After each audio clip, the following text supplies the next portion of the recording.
Dollar stores don't make millions because each sale is profitable. They make millions because each penny is multiplied.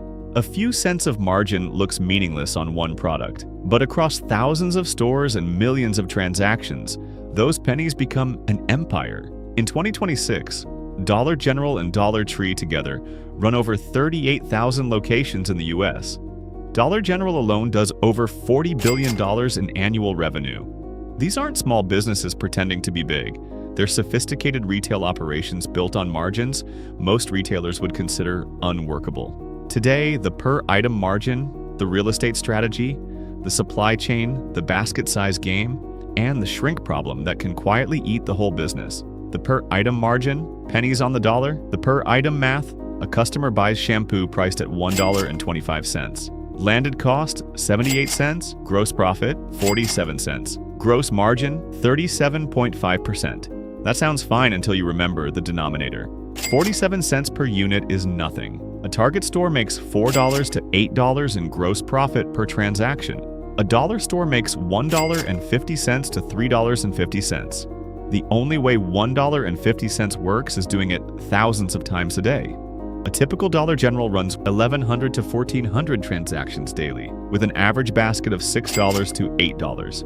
That's $7,500 to $10,000 in daily revenue, and $2,400 to $3,200 in daily gross profit at a 32% average margin. That daily gross profit is the raw material. From it, the store still has to pay rent, utilities, labor, shrink, insurance, and corporate overhead. What's left is net profit, and it's thin. A well-run store nets 3% to 5% of revenue. On $8,000 a day, that's $240 to $400 in daily net profit, or $87,000 to $146,000 a year per store. Not a gold mine on its own. The empire comes from having 20,000 of them. The real estate strategy: cheap land, captive customers. Dollar stores win on real estate by doing the opposite of everyone else. Traditional retailers chase high-traffic intersections and affluent neighborhoods. Dollar stores chase rural roads and cheap strip malls nobody else wants. The rent math: a Walmart supercenter sits on 15 to 20 acres and pays $2 million to $5 million a year in occupancy costs. A Dollar General sits on half an acre to an acre and pays $3,500 to $6,000 a month, $42,000 to $72,000 a year. That's the strategy. Target towns of 3,000 to 20,000 people, where the nearest Walmart is 15 to 30 miles away. There, Dollar General becomes the only convenient option for milk, eggs, toilet paper, and basics. The capture effect: once a store opens, it captures an outsized share of local spending. A household that used to drive 25 minutes to Walmart now drives 3 minutes to Dollar General for routine buys, saving Walmart for the monthly big trip. That's how a store in a town of 4,000 people can pull $1.8 million in annual revenue. There's simply no competition for convenience. The build cost: building and stocking a new Dollar General runs $350,000 to $500,000, with a payback period of 2 to 3 years. After that, it prints $100,000 plus a year with minimal reinvestment. The supply chain: buying at a scale that breaks the model for everyone else. This is where the penny math actually works. The direct import model: Dollar Tree imports 40% to 50% of its products directly from manufacturers in China, Vietnam, and India. No middlemen, container loads straight from the factory gate. A plastic spatula costing 12 cents at the factory in Shenzhen lands at roughly 18 cents after freight and duties, then sells for $1.25. Gross margin: 85%.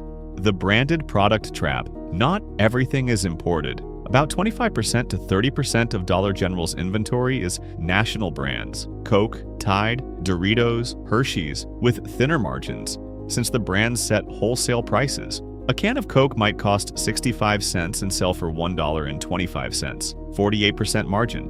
Dollar General's Clover Valley brand now makes up over 25% of total sales, and the private label carries 15 to 25 percentage points more margin than national brands on the same shelf. The distribution network: Dollar General runs over 30 distribution centers across the country, keeping stores within a 3-hour drive for daily or every other day replenishment. That keeps shelves full without forcing stores to hold much backstock. The basket size game: How they get you to spend more. The biggest challenge is basket size. At an average $6.50 basket, the math is brutal. A customer buying one $1.25 item can cost more in labor and overhead than they generate in margin. So the layout is designed to force path length. The layout trap. Entrance on one side, checkout on the other, so every customer walks past every aisle. High impulse items, candy, snacks, seasonal decor, small toys sit up front where foot traffic is densest. Consumables like milk, bread, and eggs sit in the back as bait to pull shoppers past everything else. The multi-price strategy. Dollar Tree broke its dollar-only model and added $3 and $5 price points. Dollar General has always run $1 to $10 plus. Raising the ceiling raises average basket size directly. A customer who'd never buy 5 $1 items will buy one $5 item, often at a better margin than 5 $1 items combined, since packaging and handling costs less per dollar of revenue. The shrink problem. Theft, damage, and expired goods. This is the silent killer of dollar store margins. The shrink math. Industry-wide retail shrink runs 1.4% to 1.6% of revenue.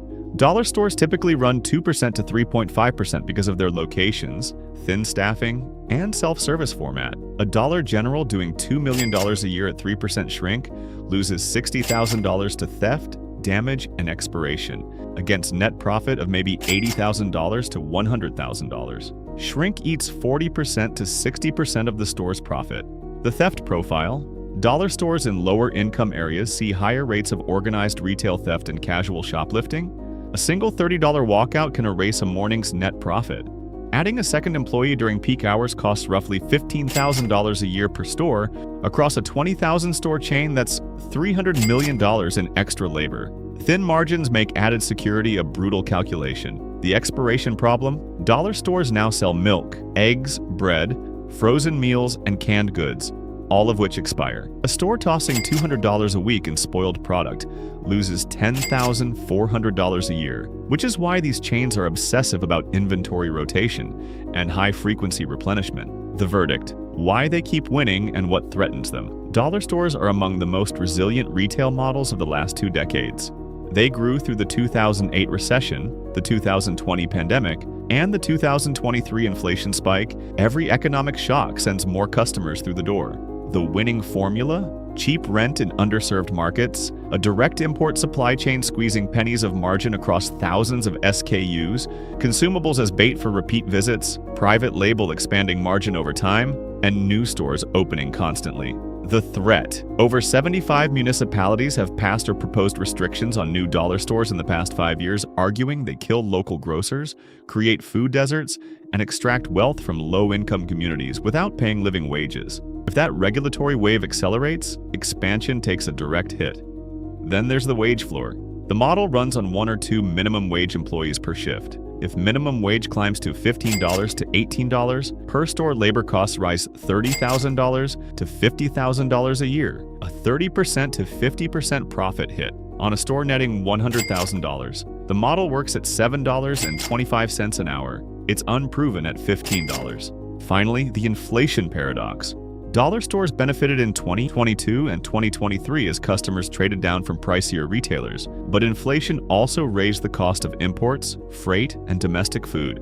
The margin squeeze from the cost side is starting to erode what demand built. Dollar stores aren't immune to inflation, they're just the last place it shows up. The dollar store isn't a simple business. It's a logistics company pretending to be a corner store. Every penny of margin gets fought for at the factory, protected at the shelf, and multiplied across 38,000 locations most investors never visit. It works by exploiting a gap nobody else wanted. Small towns, small baskets, and customers who need convenience more than brands. As long as that gap exists, the pennies keep adding up.